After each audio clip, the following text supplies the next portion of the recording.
All right, so moving on now, let's talk about the rest of Poker Face, right?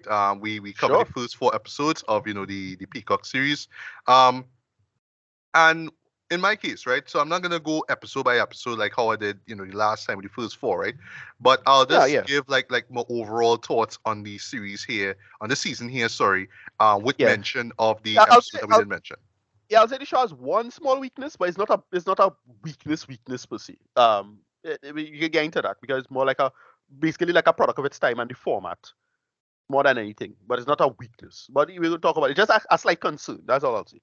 But you Okay, get I it. I I I see where I have idea where this is coming from, right? Right. So as we said before, right? So in case you didn't check that last review, right?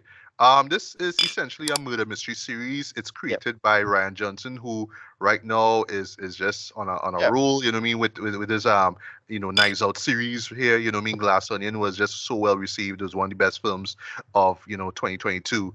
And it was just so great, just hearing that, all right, I'm gonna do a TV series and it's still gonna continue that whole murder mystery route, right? Right. It have our girl, Natasha Leon from Orange is the New Black. I know it was just so cool Well, that they I got just the about next think girl she out of has the shot. I about think as Russian doll, but whatever. Yeah, Oh, go ahead. right. Yes, Yeah. yes, Russian Doll. That reminds me, we're getting a season 3, right? I hope. I don't know, Okay, but I because hope it does because it I does kind season of two was stuff. solid. It was I not know, good. I know. Yeah. Yeah. Yeah. Yeah. Right, and even get my next girl, Dasha Polanco Yeah. or from the same show, to make appearance in the first episode, right? Yeah. And pretty much what that was is that they were both casino workers, but Dasha, sorry, who plays Natalie, she gets murdered, and we learn who is behind the scenes. So essentially, it was Sterling Frost Jr., who is played by Adrian Brody, Right. and this guy who works under him, that's Cliff Legrand, who is played by Benjamin Bratt, right? Yeah. But what happens, slight spoiler, Sterling kills himself, right? And Cliff is hired by Sterling Frost Sr., who's played by Ron Perlman, pretty much to go after Natasha's character, which is Right. Charlie Keel, right?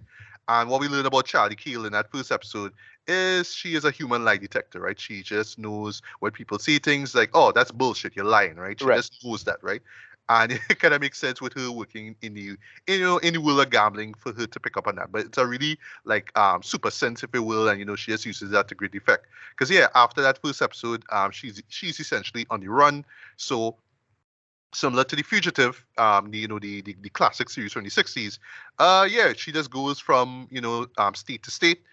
She ends up in different murder-based scenarios. Yeah, she they have a really cool setup, but I have a feeling it could run thin pretty quickly. Where it's like, all right, I just work in this new menial job. All right, Right. Right. a cook. I'm a cleaner here. I'm doing this here. I'm doing that Right. here. Right, just going this trying to shape herself to be like a master of none beast kind of character, right? Just Right. going by place to place, just doing a whole bunch of things, right? And then, she would just somehow get involved in this murder and, she just sort of solves it and, figures out her way from there, right? Right. And what I would just say about this show as a whole, right? In terms of reviving the murder mystery series, right? Because sorry, the format. Yeah, this is pretty solid, though. You know what I mean? In terms of just bringing back that sort of old school Columbo vibe, right? When it comes to Yeah. that, right? It's the mystery of the week or the murder of the week or whatever it is, right? And I do like the idea of it just being sort of like this road movie as well, too. So, like I said, similar to the fugitive, right? She's going from place to place, experiencing new things, meeting new people. She just ends up in like, scenario after scenario, right? Now, one thing that caught me by surprise now, and I saw this early on, right, with the first 4 episodes, is that not every episode wraps up the way you expect it, right? So, case in point, the second episode, the night shift, right, which was with this guy who this guy who ended up murdering this subway worker for reasons, right? And that, well, even though he got his comeuppance in the end, I felt it didn't play out.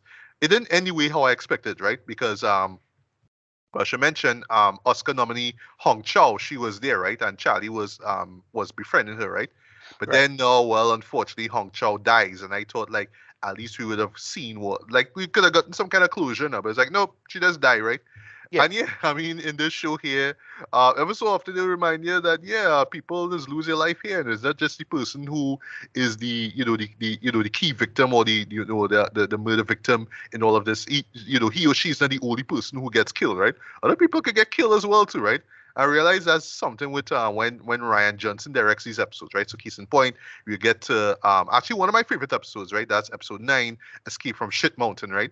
Right. Which features a great performance by Joseph Gordon-Levitt, boy. Like Yeah. he was such a dick in that show, boy. Like in that episode, like if you thought Adrian Brody was a dick, boy, yeah, Joseph Gordon-Levitt, boy, come in and was like, wow, right? Yeah. Miguel Stephanie Sue, right? Also Right. Oscar nominee was there as well, right? But yeah, I'm not gonna I mean, spoil what happens to her, but that was it had people like Tim Ross in it. It had some nice cameos, man. yeah, it did. Like every Yeah. episode has like this big actor or actress that shows up, right? But yeah, just the way how that story played out was really great as well, right?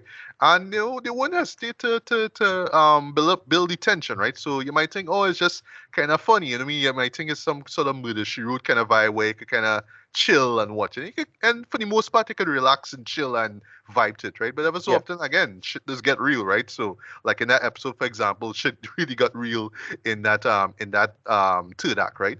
Um, but yeah, just speaking on the cast itself, right? Well, Natasha Leon, she shines throughout this too. Um, at times, right? Even though I know it's part of a character, but at times she could come off as real nosy. Like she Yeah. would just ask people like a set of questions. So why are you doing this for? And Well, why are you to going me, here? You know what I mean? well, But I understand that's part of the it character. That's who yeah, she it is. justified. It kind of justified because of the her effectively your X-Men superpower, right? It is a little justified because it's not like she just minding people business, but when the person talk in front of her and then they will say something arbitrary, people like what? Because the person lie in front of her, or they'll lie by Yeah. omission or something like that. So that's when she goes start to it is kicking and they'll start to thinking. I don't know. Again, it's a kind of a lame excuse, but whatever. They establish it as an X-Men superpower. Cool, go with that. Yeah, Yeah, exactly. yeah, And the supporting cast, sorry, is great, right? I do like that you see, people that you didn't expect to see, right? So, case in point, we had episode 8, the Orpheus Syndrome, a pretty solid episode, right? yeah. The ending is a little hit or miss, but that's in terms of execution. But overall, I got where it was coming from. It was actually, I would say, probably the most Twilight Zone-esque episode we Right. got, right? Okay, yeah, we get this straight up like woman who's played by Cherry Jones, asking Nick Nolte, who is this old special effects artist, to do pretty much this kind of weird, just ask him to do this pretty weird request for him, right? For her, sorry. And he does it, and you're there like, all right, this is weird. But then you understand really what's going on there. And I thought that Yeah. was really cool, right? So that's all I'll say. But yeah, supporting cast is great, great in this. Whether they get little small roles like say Louis Guzman, sorry, who was in that episode as well. Like he doesn't get much to do, but when he's there, I thought he really killed it. Was it this way? I didn't expect to see Simon Helberg from one of your favorite shows, The Big Bang Theory. Like Right, he yeah. was lit, yeah, and he was Yeah, this one of my favorite shows in quotes, sir. yes. I'm being ironic, folks, right? Yeah, yeah, Right. yeah. But yeah, he's this FBI agent. I thought like, all right, he was just gonna be in this one episode, right? In this case, it was Time of the Monkey. Another Yeah. one of my favorite episodes. I love the setup for this, where it's these two feisty old women at this retirement home, Yeah. and you learn that they were radicals in the 70s, and then Yeah. the guy who pretty much betrayed them come into the same place, like, all right, we're Yeah. gonna kill this motherfucker. And Yeah. you see how that plays. I thought that was really well done. Yeah. Mm-hmm. And even near the end, they build the tension with that too. I thought they did that very well, right? And yeah, I mean, just the cast does do their thing, right? I was surprised to see Tim Meadows. He actually shows up in the next episode. Right. Exit This stage. was probably my favorite episode. All right. Here the thing. I was loving everything about it, but I felt the end could have been stronger. I get Oh, the yeah, end. a little I get stronger, why to be the honest, end but yeah. was what it was, But that'd be but it just cracking up, felt though. a little bit underwhelming. It's just like, well, I want to see what happened to the person, but it's like, no, without spoiling anything, we Yeah. have, the show must go on, the show must end. That's all I say. Yeah. But the setup with it with him and Ellen Yeah. Barkin was Yeah. great. No, that is that's real. That's real. How to say, boy, real mean spirit. I would say. Yeah. But Yeah, it they're real totally good. works. So it totally works, right? Yeah. I can say the same thing in terms of the next episode, right? The future of the sport, right? Great setup, right? Where it's like this third generation race car driver, Right. talking shit about this older guy who's played by Tim Blake Nelson. You see how that play out, you know what I mean? I actually like that setup too, where it's like, yeah, I was trying to get at him, but somebody else get in the line of fire, unfortunately. And I get the way, I understand why they ended the way it did, but especially with the little close up that you see at the end, that's all I'll say without spoiling anything. Yeah. But I just wish that the ending was just a little bit stronger, right? Mm-hmm. And then I'll just close with with the last episode. Just mentioning last episode here, the hook, right? Yeah. This is where Sterling Senior finally enters into the picture here. Yeah. He's played excellently by Ron Perlman. I get his motive, but Yeah. I like how they set up where it's like, yeah, I could get at you at any time, but nah, I just want to see you run. Like, I'll give you a little head start, and then I'll go after you, right? I love the whole setup with how stressed out Benjamin Bratt's character was in terms of just following him, because literally Yeah. it's like a year and a few months passed, like, oh shit, like I just like looking for the same girl all over the Yeah, place. because and you guys at red herrings and thing now. So it's like, all right. Yeah, that was real cool, right? And what they do with the two of them, with those two characters, without spoiling Yeah, anything, great I chemistry. thought was great though. Like just that setup there. The payoff I wish was stronger though, because they set Right. up something very, very well, and then it's just like, well, we're not gonna like explore that even more. Like, okay, essentially it was Charlie on the run, right? They don't really do Yeah. much of it. It was just a moment with her to run into her sister Emily, who's played by Clea Duvall. And Yeah. yeah, I mean, emotional wise, it was a good moment, but it just kind of stops the story flat. It's just like, all right, well, we have to kind of show why Charlie's just always on the move and why she could Yeah. never settle down. All right, but yeah, you have these people It trying give to hunt you down, though. It's like, no, all right, it give an excuse. It give an excuse to like clearly the either like the way when I saw it immediately, I think they're either gonna continue the show, figure out a way to get a season 2, and have an excuse for season 2, because they can't just end these things on our one, right? So agreed, yeah. And yeah. to be honest, this episode in particular, as this is the finale, yeah, it's a setup for season two. It's a Right. setup for season two. The way how it ends and all too. Simon Helberg makes an appearance again, but in particular, who is going to be the new antagonist for the next season? I had to like wait until the credits show up. Rhea Perlman. It's like, all right, okay, that all right. You gonna be the new body in this? Okay, okay, okay, okay. But apart from all that stuff, right? This is shot very well, though. Three of the episodes were directed by Ryan Johnson. That would be the first, second, and ninth. The ninth episode still remains my favorite, just because of how much Right. of a dick Joseph Yep. Gordon-Levitt was, and just the setup alone was great, right? Very, very Coen brothers inspired, I must say, right? Yeah. Yeah. But that's great setup there, right? But yeah, it's beautifully shot.